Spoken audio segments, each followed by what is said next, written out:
This government meeting is brought to you by Eastworks and our local cable subscribers.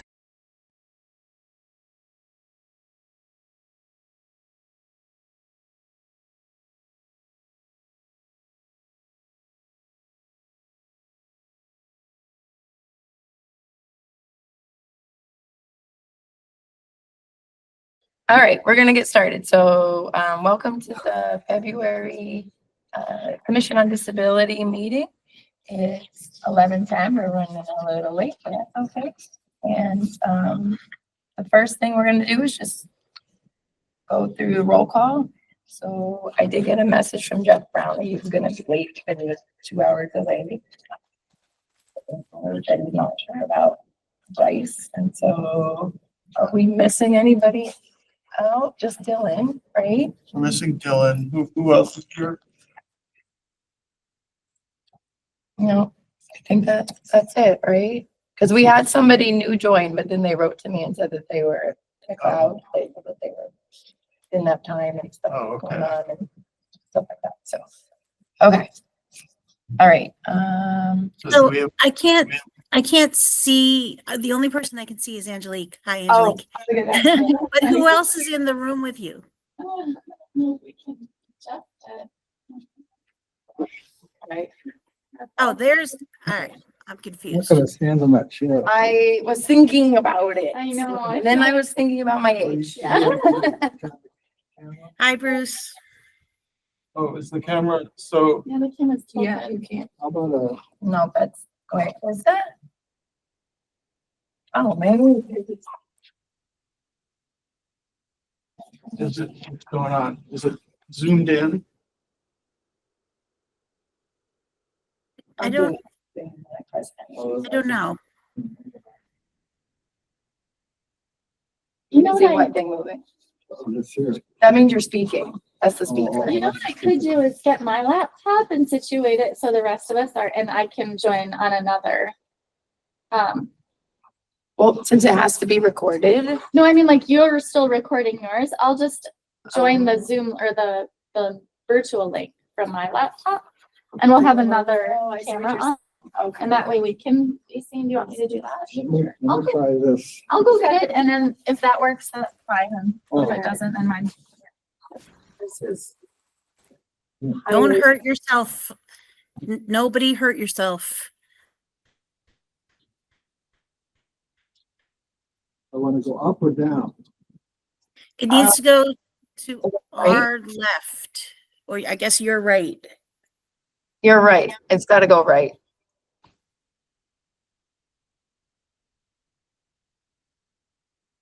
A lot more than that.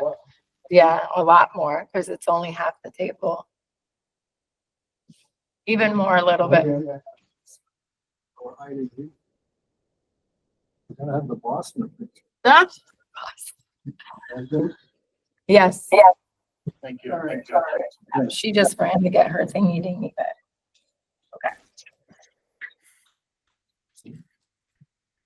Thank you. so while we're waiting for the speaker, did anybody have any problems with the minutes? Or can we approve them? Yeah. We fixed Yes, it. approved. Okay. So we're all okay with the minutes? Yes. Yes. No objections to the minutes? Okay, Okay. thank you. All right, do you want to jump in? Sure. Yeah. Our speaker, our guest, say who you are. Sounds good. I'm Antigone Lively, the Director of Special Education for Easthampton Public Schools. My office is right upstairs, so I did not have a very long commute to this meeting, but it was messy outside when I came in this morning. It was not good up there. But anyway, so yeah, I'm just happy to be here. I'll talk a little bit about what we do in the schools. We have two beautiful schools in the city. You might be aware we have Mountain View, which is preschool through grade 8. And then we have the high school, which is grade 9 through 12. And we offer a variety of services for students with disabilities, ranging from in full, what we call full inclusion, which would be classes in general education with maybe additional support from extra adults in the room. They might have services such as speech, occupational therapy, physical therapy, or counseling services. And then we increase the services from there based on the level of need. They might have a substantially separate classroom with a ratio of staff to students that supports their learning. We also partner with some agencies in the area. We have Riverside right across the street that helps us offer services to students after they're 18 years old, because sometimes there's a gap between 18 to 22. DDS offers a lot of services for those young adults that qualify when they turn 22, but before 22 and after a student graduates high school, sometimes there's a dearth of supports out there, not a whole lot to offer. So that's where the schools come in, because we are responsible for supporting students with disabilities until 22 if they're not ready yet to be independent on their own in the community, in the workplace, or in college. And it's a discussion. What does it mean to not be ready, right? Like, some people might say, as a grown-up, we're not ready. You know, there are a lot of skills that we continue to work on all throughout the course of our lives. So when a student in our schools is in special education, there's a team. It involves the student. It usually involves a caregiver, whether it's a guardian, a parent, another family member, or somebody appointed in that role. And then teachers are part of the team also. And it's really a discussion every year to see how the student is progressing towards their goals.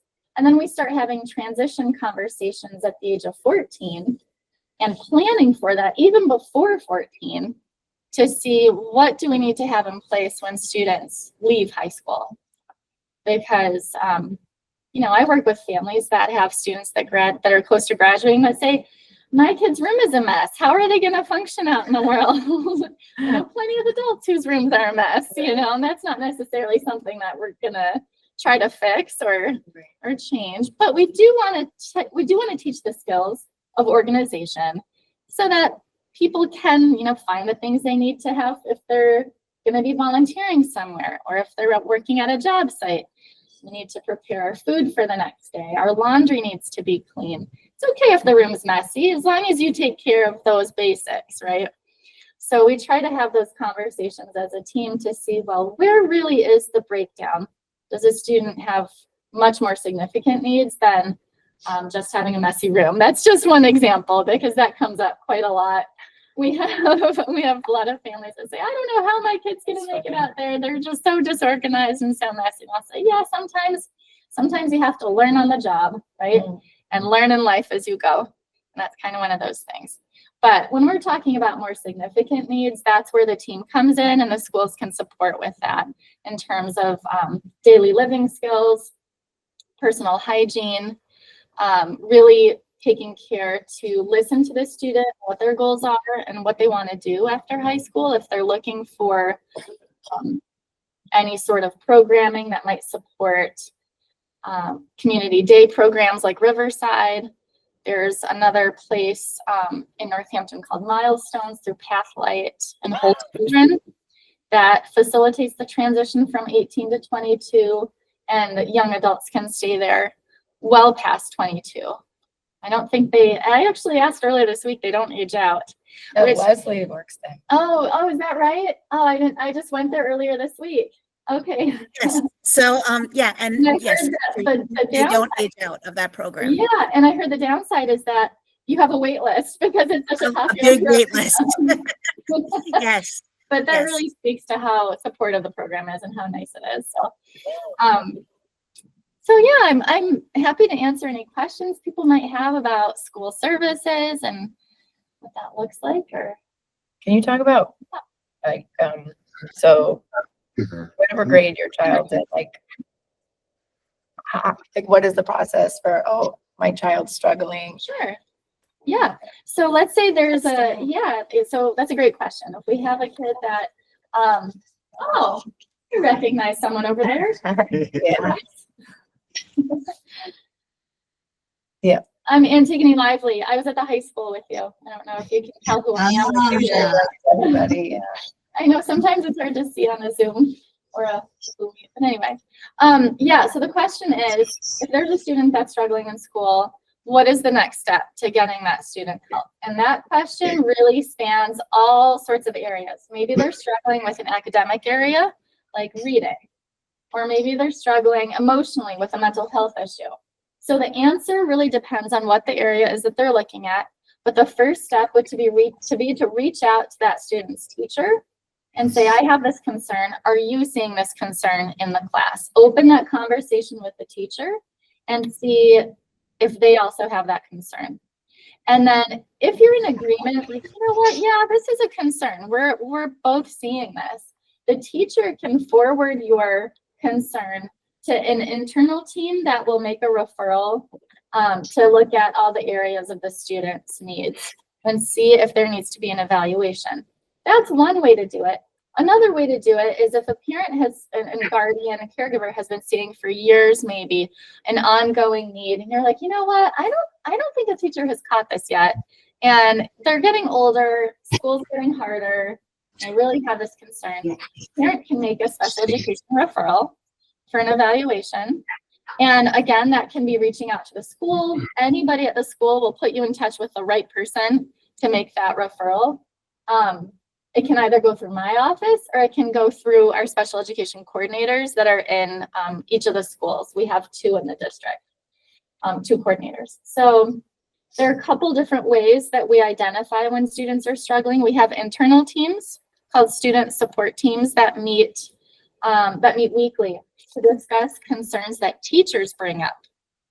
Teachers might bring concerns to the meeting and say, you know, we had this concern brought to us from the math interventionist. Does anyone else see a similar concern, or talk about it and see if, you know, if people are seeing the same things? And then that might lead to a referral, or might lead to an observations to get more information about what the student's needs are. So a couple different pathways to identify if a child needs some services. So Can you say who the coordinators are? yes, our coordinators are Nancy Weld and Lindsay Hall. Lindsay Hall is the coordinator for preschool through grade 4, and Nancy Weld is the coordinator for grades 5 through 12.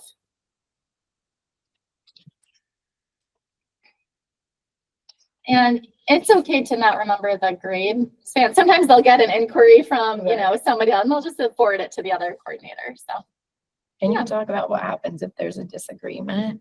So it depends on like where along the way that is. If there's a parent referral for an evaluation, we evaluate. There's no like, the parent has a concern, we respond to that concern. If there's an internal conversation where like one staff person has a concern, we usually bring in a specialist to make an informal observation just to kind of get more information. And then we go from there. If there's a disagreement about evaluation results, like let's say the referral has been made, the student is evaluated, and then there's the team conversation I talked about, the team a little bit earlier, about the evaluations. If there's a disagreement about whether the student needs services or not, for instance, if a student, this is just an example off the top of my head, the student is scoring well on the evaluations in terms of in the average range. That's typically what our evaluations look at. Are they in the average range? And how are they performing in the classroom? What are we seeing, right? Sometimes it can be a fine line, so you really have to look at it closely and answer the eligibility questions, which are, is there a disability? And are they making progress in general education? And do they need accommodations or services to make progress? Sometimes there's a disagreement around whether there's a disability. Sometimes there's disagreement around if there's a disability, is it impacting progress? So it's a conversation. There are avenues that sometimes we have to end the meeting and come back to it again, maybe with more information, maybe additional evaluations. If it gets to the point where the team really can't come to a conclusion together, or if the family is in disagreement with what the school proposes, then it's another meeting. We have another meeting. It can also take it to the Bureau of Special Education Appeals, which gives you options for resolving it. Might be through mediation, it might be through an additional evaluation to get more information. So it's generally a team process because we want to work as a team to support the kid. Like everybody has the student's best interest in mind, but we all have different opinions of how to get there. So it's really about collaborating and trying to get as much information as we can to answer the questions that the team has. Can you tell us the difference between a IEP and a 504? Sure. So an IEP and 504 are both documents that are plans that outline a student's needs and the accommodations, modifications that a student might need to make progress in school or access the general education curriculum. The difference being that an IEP, an individualized education plan, outlines goals and requires progress monitoring. So with an IEP, there are goals that the team has agreed on and developed together that will be monitored regularly as frequently as report cards are issued. So at Mountain View, kindergarten through 8th grade, report cards are issued 3 times a year. So the goals will be monitored 3 times a year with progress reports. At the high school, there are 4 report cards a year, so you get progress reports 4 times a year. A 504 does not have goal monitoring and progress reporting.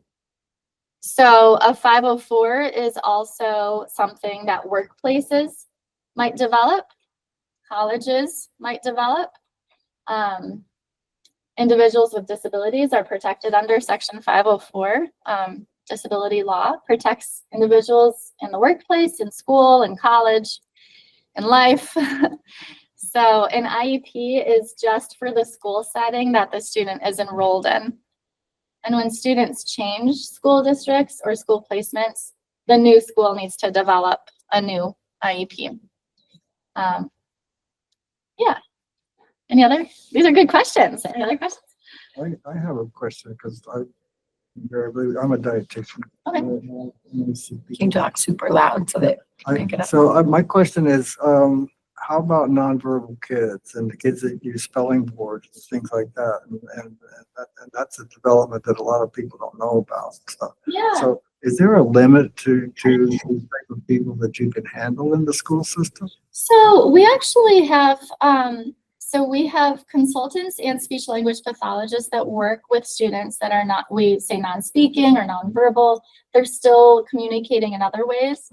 And some use devices, some use iPads with communication apps on them.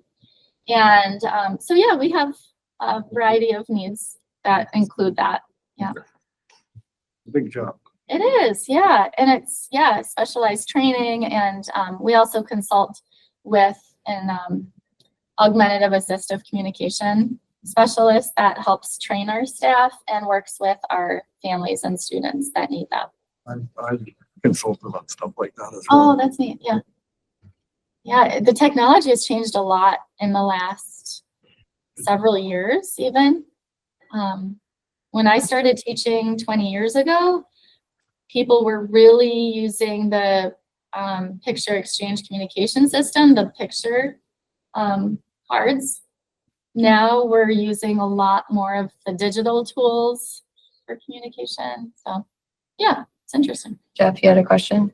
Well, no, I was just gonna say, so my understanding is, generally speaking, you know, in the past, you know, several decades, the push is to have everybody in the mainstream. I was responding to the question, but correct me if it's not. So generally speaking, under IDEA, the push is to have everybody in the mainstream, you know, participating in their hometown school system, participating in classrooms or special ed classrooms, regular classrooms, to the extent that that's possible. And there are, for some students, they might not, you know, in a rare case, a student may not be able to be supported by the town's school system itself. Under IDEA, what would happen is the town would then pay for a more specialized school to provide needed educational services. Yeah. Is that essentially how it works? Yeah. Yeah. Yeah. Yeah. You got it exactly right. Yeah. Yeah. How does it work when a high school student goes to CTEC? So when a high school student attends CTEC, and we're talking about like a student with disabilities that attends CTEC. So CTEC is the vocational program that we partner with at Easthampton High School. Students will spend half of their day at the high school to do their academics, and then half of their day at CTEC. It depends on what the services are in the IEP. We have students that I'm just thinking at the high school level might have a counseling service or a speech service, or maybe they have like a study skills class. They work with their counselor, their school counselor, to tailor their schedule so that they can access the classes they need as graduation requirements and still access the services that their IEP says that they need. At CTEC, so I'm not so familiar with the CTEC schedule to know how that works, but I know that the graduation requirements for students that attend CTEC, they don't have to take, because they only have half of the time available to them at Easthampton High School, their required coursework might look a little different from other students, but that's regardless of disability status. That's just by the result of them going to the vocational programming. But yeah, it really just depends on the services that they have. They still implement the accommodations. We share the IEP information with CTEC or the 504 information. So even though it's out of district, like they still have to follow it. Yeah, exactly. It's they have to implement the 504 and the IEP. Yeah. Are there other questions? Stan, is that you raising your hand? Yes, it is. Okay, go ahead. This sounds like it's a fairly expensive proposition for the city to do all of these extra services. And I was just looking online today at a website called Disability Scoop. And there was a lot of concern on that website about the fact that the federal government wants to shut down the federal education department. Do you get extra money from the federal education department to support all the things that you do, or does it all come out of our taxes? So we get, one of the pathways that's really helpful for public schools is through federal grants.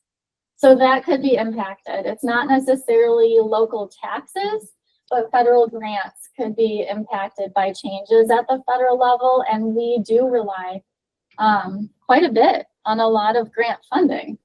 I can't really speculate any further than that, but until I see, concrete information that this is what's happening and now we have to do something else.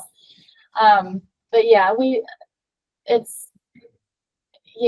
the federal grants could be impacted. Yeah. And I'm sure the federal education department also supplies funds to the state education department, and some of those trickle down to you as well. Oh yeah. Yeah. So, yeah. So if they, if the federal government closes down the federal education department completely, it's going to really hurt this program. Yeah, that's a fear. Go ahead, Jeff. So what I have read, there's something like 15 billion that's directly for special education services in the Department of Education federally, and I think that part is protected by statute. They probably can't formally take that away. What would be affected though is the oversight provided and the allocation. And I mean, a good friend of mine lives in a red state and is particularly concerned about like the oversight of IEP services on a, if the federal oversight is gone, then it relies on state oversights. And if red states aren't inclined to protect students who say want to stay in their home school district and might need a little extra funds, it can really harm those students. I don't think Elon can touch the direct. There's a big part of education money for special education that Elon can't formally touch at this point. But how it's allocated, it could really spell trouble for certain students. That's But if what they shut down the entire federal education department, that money goes away. no, Because that that money money, is part of the education department, right? that's not the way. There's like half the budget that's protected by federal statute. Regardless of who the overseeing body is, the money is there. From what I understand. But it's 2 articles, so I don't have a deep understanding of it. But I don't think they can, like, there's a certain amount of money that can't be axed at this point. Now, whether we have a dictator that doesn't listen to the courts at all is a legitimate speculation at all. But right now, the law says the money is there for special education services, and the courts will, the courts, yeah, I don't think a lot of it can't be axed, but a lot of the grant funding, who knows? The grant funding is separate from a pool that's, yeah, there's different pots. Some of it's safe, but some of it might not be. Are there any direct questions for Antigone? No? Thank you for coming. Thank you so much for having me. It was really nice to meet you and good to see you Yeah, again. good to see you. Be a stranger.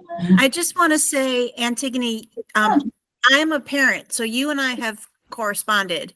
I thought And you yeah, well, we've never met, so I just wanted to say it's nice to actually meet you. And yes, we have corresponded, and you will hear from me at some point in the future again. Good. Well, it's nice to meet you formally. It's nice to meet you too. I'm sure we'll connect soon. I'm sorry I didn't see you the other day when I was at Milestones. Yeah, I'm sorry I missed you. Yeah. All right. Bye, everyone. Bye. Yeah, thank you. So our next issue is that I was just going to read the email that we got from the Northampton Commission on Disability.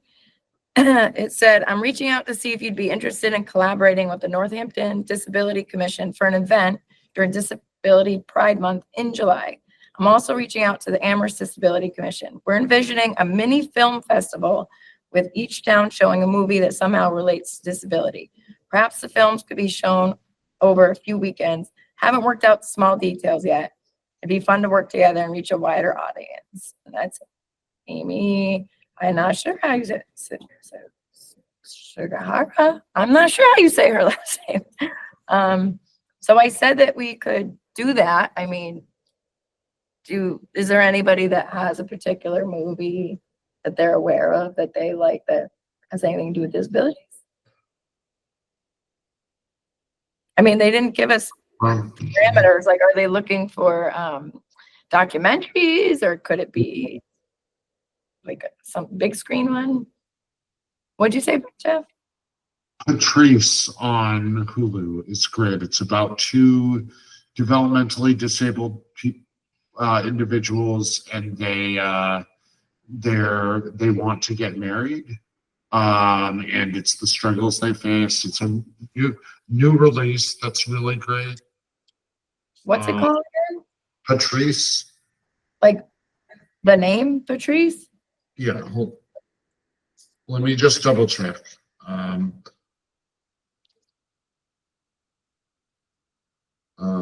There's also the new Disney one. What's the new Disney one?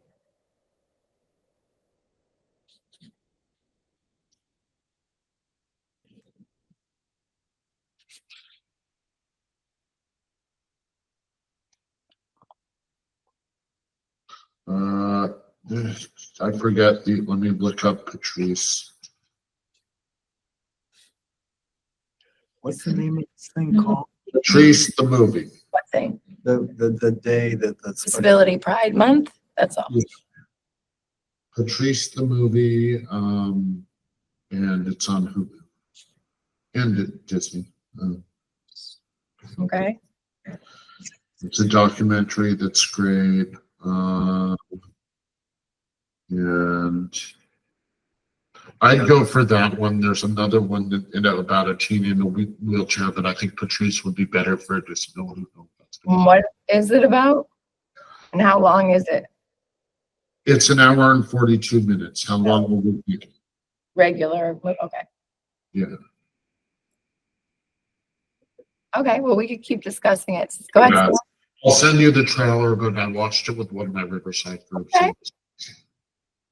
There's also a film that I think Northampton Disability showed last year called Crip Camp.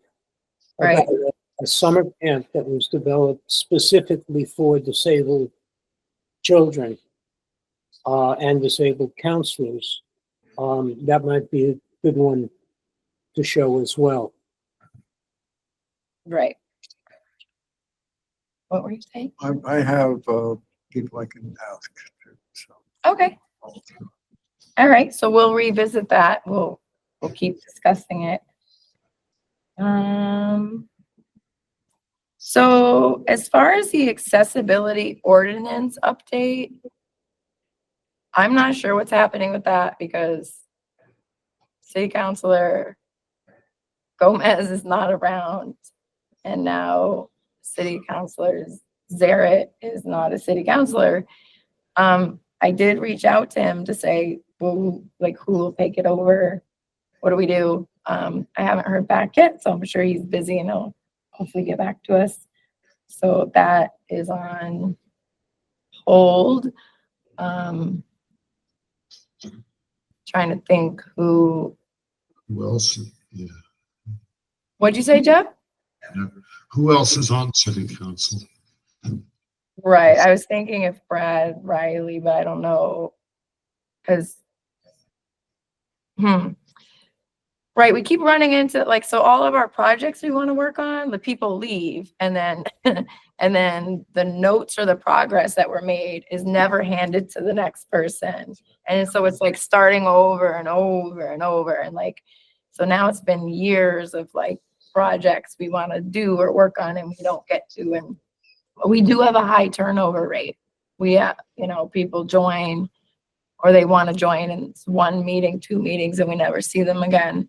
And it's usually because they have some sort of health reason. 9 times out of 10, that's what it is. Or a schedule change or something, because this is during the day. But the reason we have to have it during the day is because we're supposed to have a city employee with us. Dylan's not here today. Have we talked to Tom Peake about it? I find him really approachable and nice. What about Tom Peake? Thomas Peake. What about him though? He's he's listed as a precinct counselor. Have we talked to him about working with him about an accessibility ordinance? I find him really approachable and, No, not yet. Okay, sorry, Jeff. Sometimes the computer, the sound from you comes out muffled, so then I can't understand it. So I'm sorry that made you repeat yourself. Yeah, I can talk to him. Yeah. I know it was had to do with being on the safety committee, I believe. So there's that whole thing where city councilors, what committee they're on and how they can help us. And it was supposed to, Omar and Owen at one point were working with Jeff Dugan, who's the head of the Massachusetts Office of Disability in Boston, on the wording. And so I really hope we don't start all over and lose the past years. So I'll write to both of them and I'll say, oh, I don't know if it's all on computer notes or what, can you send it over so we don't have to start over? Yeah, Tom Peake also works at UMass developing programs there. And so he has other resources that he could pull from that organization as well. Okay. All right. So is there any more comments on that topic? No? Okay. We will go down. Stan, did you have any updates from Disability Scoop? Just the one I brought up to the school. Okay. So we're still, I think we still have 3 openings. I'm a little confused. We might have 4 openings because the woman that joined it, I gotta go over that. So that's the update on that. Do people have future speakers that they're interested in hearing from that we either didn't hear from or we heard from, but it was a year ago? Is there anybody in particular? Dan, yep. I was thinking that since Owen resigned from the city council, might he be interested in actually joining our group as a member?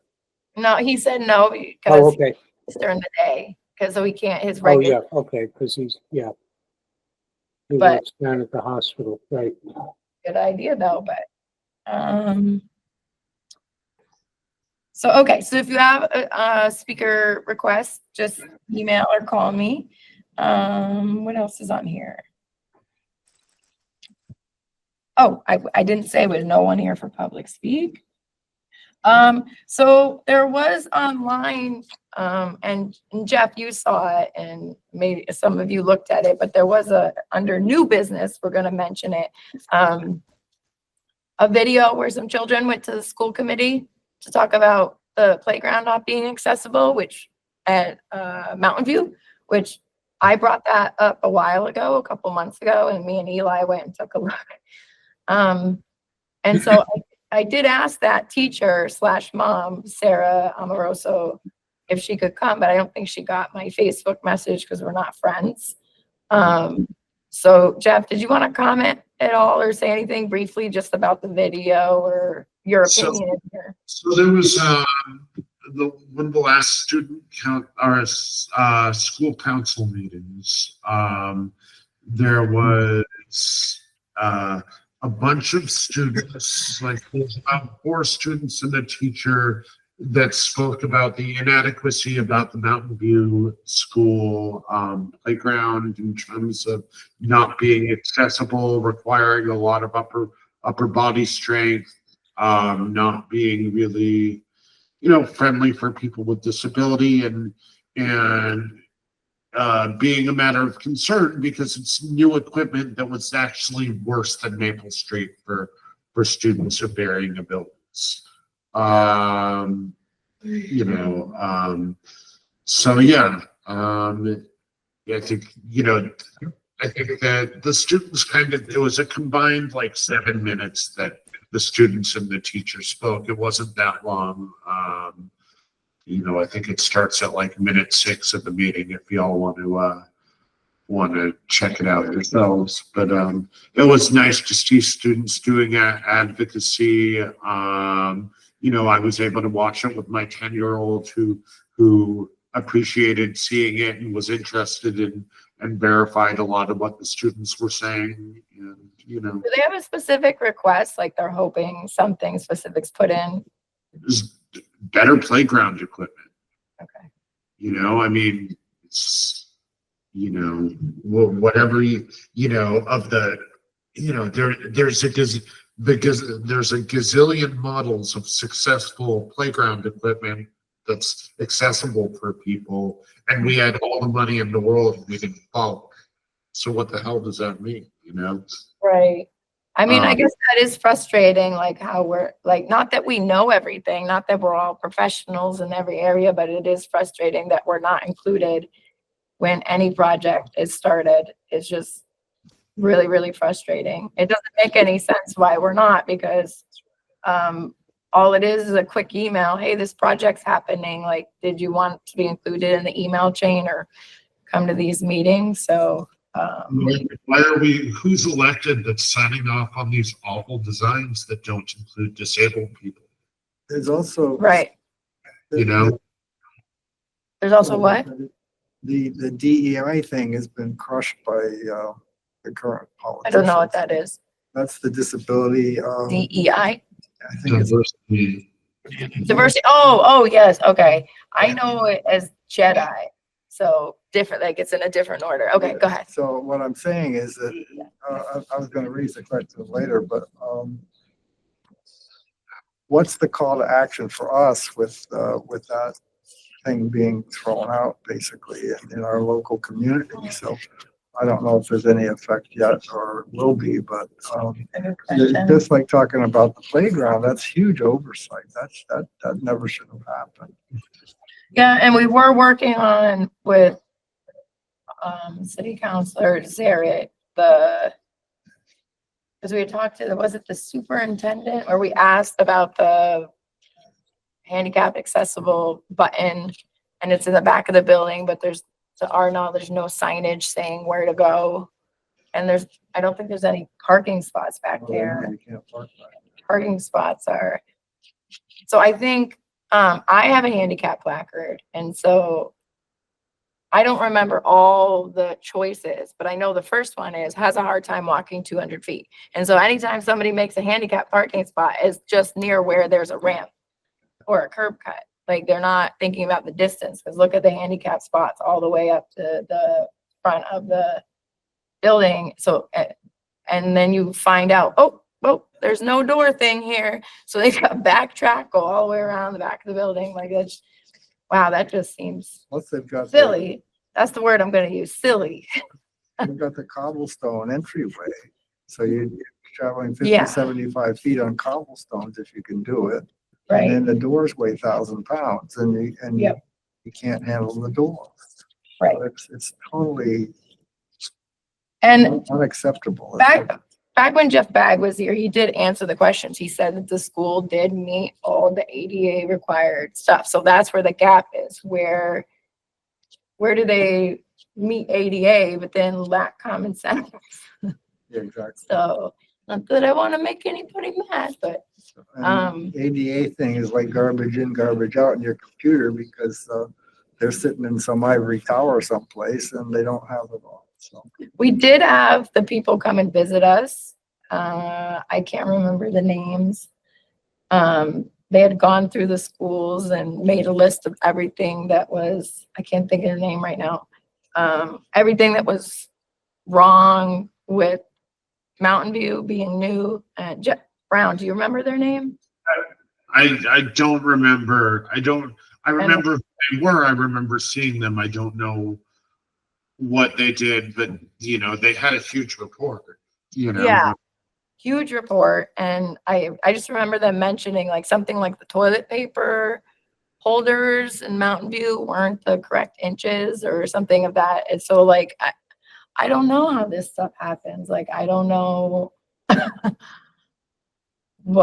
how to stop it, how to intervene. I don't know all the laws. So even if I was to go look at a building, I wouldn't know.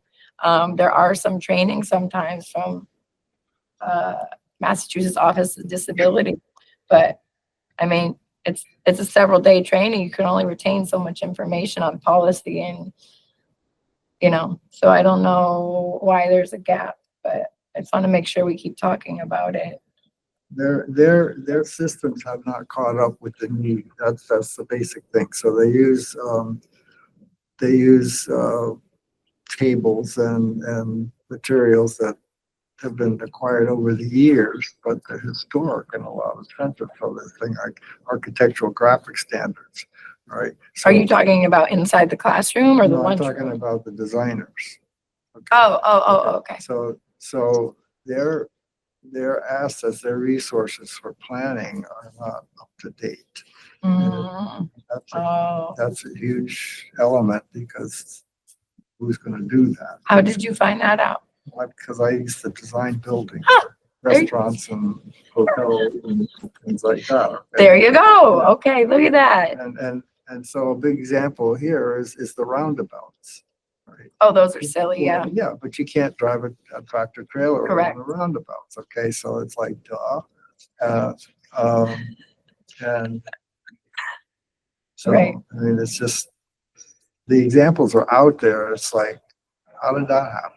How to, yeah, And yeah. there's turning radiuses that for all different kinds of vehicles, for instance. Well, that should be known, right? And that should be in their computerized architectural graphic standards and things like that. So toilet paper rolls and distances to for a handicapped person to be on in the john and trying to reach the toilet paper that's like a yard away or something, Yeah. and they're in a wheelchair or whatever. It's like Right. it's impossible. I really wonder, because I know, Jeff, you said there's a million different examples of playground equipment. I just wonder if anybody is missing something specific that they were hoping. And when they say upper body strength, they mean it's mostly monkey bar type things, right? A lot of monkey bar stuff, not a lot of like swings, and I mean, yeah, it's just, yeah. And it's my understanding is there's like three kind of equipment stations, and it's separated by grade. So the older a student might get, they might not be able to access a particular, something that they might have been able to use might have been earmarked for kindergartners or something like that. Oh, They might, yeah, you're right. They're far away. They're on the other side of the buildings, right? Yeah, and they might not, they might not be able to, the policy from their grade might be that fourth graders don't use that or something like that, Right. Or they're too heavy. Yeah. Stan, you wanted to say something? Well, I mean, we talk about the school playground, and I know that's very important, but the city has playgrounds scattered around in various parks around the city. Are those inspected for ADA compliance, or are those just put up the cheapest way possible? That's a good question. I don't actually know. The ground should have more I would, solid yeah, things to drive on instead of the dirt. yeah, yeah. So maybe, Wheelchairs can get stuck in the dirt. yeah, yeah. Stan, I think that, The wood pellets, it should be fully solid. fully solid instead of wood pellets, yeah. It's true. There's a number of good models of what accessible design might be for playgrounds. Tatiana's bringing up a bunch of them. Tatiana is over there, by the way. Hi. Yeah, she's been listening the whole time, but the camera's in a weird place. And, I don't know. Yeah, it's true. I mean, there's a lot that they can do to make it There's only certain playgrounds have solid. There's only certain playgrounds have solid, like, things for wheelchairs to drive on, Right. and some of them don't. Yeah, Nonotuck Park doesn't seem very accessible. Yeah. Yeah. There's a great one over in Amherst, or the public schools in Amherst. Do you know which one it is? I don't know what it's called, but it's the one that's on Route 202. And There's a few in Amherst, yeah. yeah, but it's got beautiful ramps, and it's got a ground thing that's It's at a school, or is it Groff Park or something? Park's another one. Oh, That's a beautiful one too, and that's all level. But whether they can use the equipment there is another story. oh, Kendrick in the middle, Kendrick Park? No, I don't know No. the name. Oh, okay. But Kendrick is nice merry-go-round. the major schools are located right across the street from the police station, stuff like that. Got it. Okay, but so it's a smooth surface, and the ramps are accessible and they're wide and they're graduated enough so that somebody can get themselves up the ramp and what have you. So there's several examples in our area of things that are good and obviously things that could be better. So, Well, maybe I'll ask the Amherst people to come to our meeting and talk about it. I don't, Stan, I don't think the ADA regulates playgrounds. I don't get that impression, but even if they did, I think the playgrounds around town scattered are all old and would probably predate any kind of regulation for that kind of thing. There was some. yeah, Jeff, you're right, but they're also upgrading their facilities as we go, and it's a very expensive process, but, and then the grant money is applied to that as well. Yeah. And Easthampton's doing some of that. But as we discussed a few minutes ago, where is the invitation for us to be involved in helping them establish the disability side of things? Right. Because the time to do that is in the planning thing rather than trying to rebuild it after you got it built or half built, because when you're changing things as you're building, it becomes very expensive. Costly. Yep. Yep. The only last thing I can think of is I know we were trying to keep a list of students from the high school that could maybe shovel for folks that are disabled for free. The principal didn't get back to me, which is odd. Usually he does. I wrote twice, so I'll write again. Because we've had a couple pretty bad snow days. I mean, when I say pretty bad, I mean somebody that can't shovel for themselves. It's icy and whatnot. So I did see someone online who said they would plow at a discounted rate. So I don't know what that looks like. How you would tell if it's a discount or not, because somebody's driving by, gives you a quote. Quote could just be the regular price. They could say, oh, it's a discount, but it's the regular price. So I don't know. Shovel and cleaning out their mailbox, so it's accessible both for the mail person, delivery person, and for the recipient. Yep. So that's huge. Yeah. From a wellness point of view, people after a certain age should not be shoveling because that causes heart attacks. So, yeah. So we have a lot to think about. Yep. The other shoveling issue is the fire department is always asking people to clear their hydrants. Yeah. So if there's a fire in the neighborhood, they can connect quickly and easily. And, you know, that would be another shoveling Right. task. I was in Maine a couple weeks ago and up in northern part of Maine, and I watched the guys snow plowing. So they go up and down the street, both sides, and then they come back up the street and clean out the edge of everybody's driveway. Wow. Never seen, that's the town plow. I've never seen anybody do that. That's so nice. Yeah. That's perfect. That's what should be done. Yeah. That's Maine for you. Yeah, right. So there's an idea. So Now only go down certain streets. That's Maine for you. So I gotta Yeah, go no, I mean, they take care of things up there. My gotta street, get a boyfriend from Maine. yeah. yeah, it's like, so if you don't like it, leave it, right? Stand and. So responsible. Yeah, That's right. Yeah, nice. yeah. So there's no reason why we can't all move to Maine, right? Wow. Well, Yeah. there's several reasons. Well, I know that. Yeah. But I was just in awe watching them do that. And do they have the sidewalk ones too that clear the sidewalks? Yeah, The machines? You go up, it snows like crazy and you go through town the next morning early, like we went out Yeah. for breakfast. The sidewalks are all plowed. Wow. That sounds nice.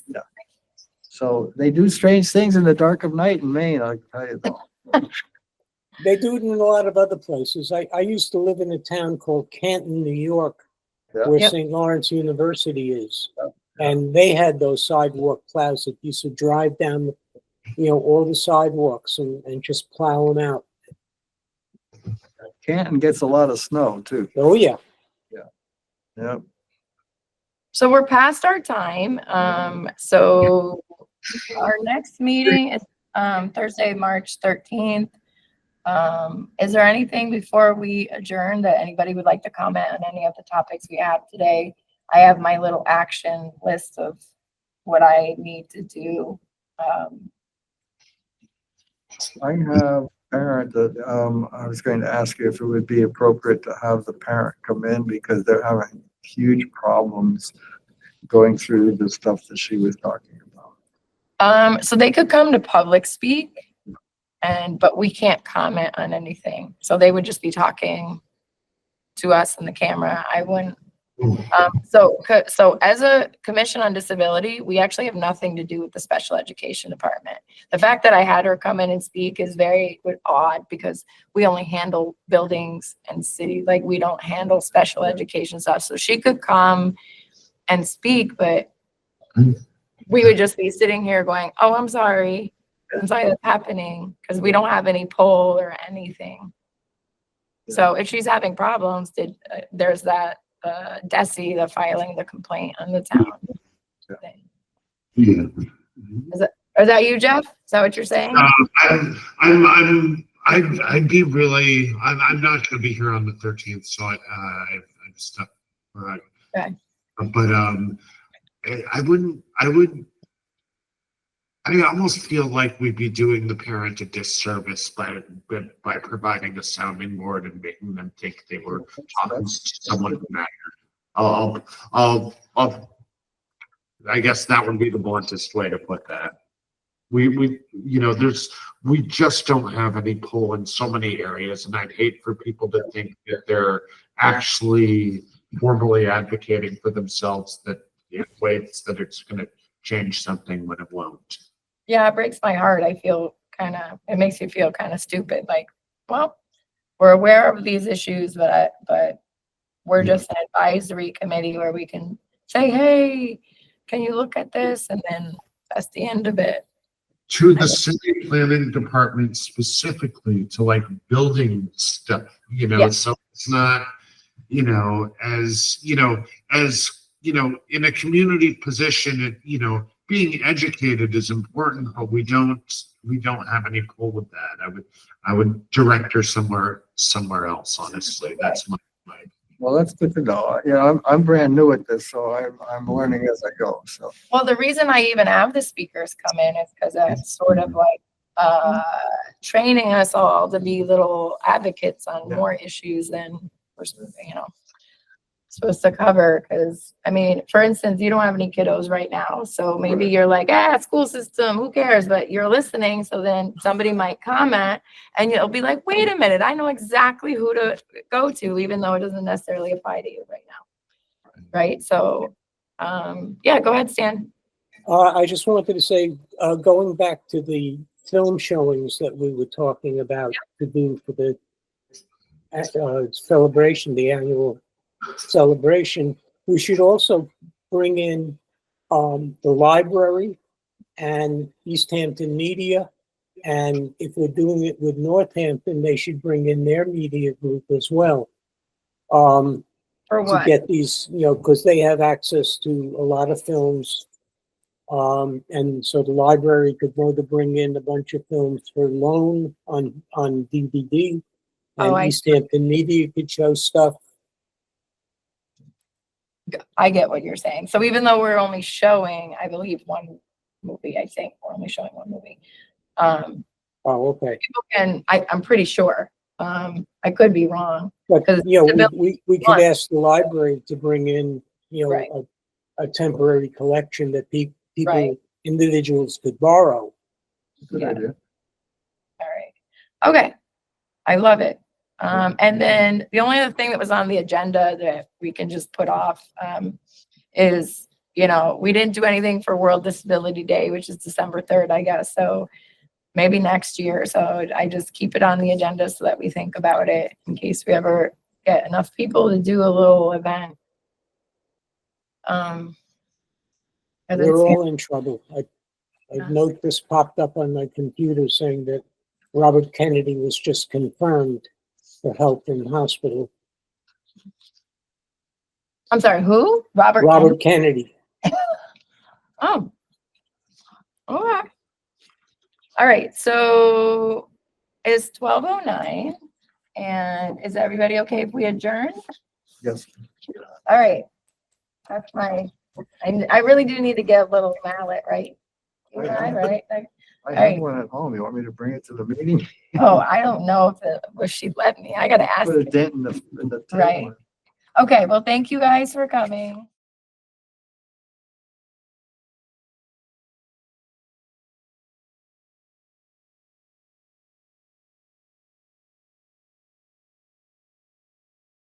This government meeting is brought to you by Eastworks and our local cable subscribers.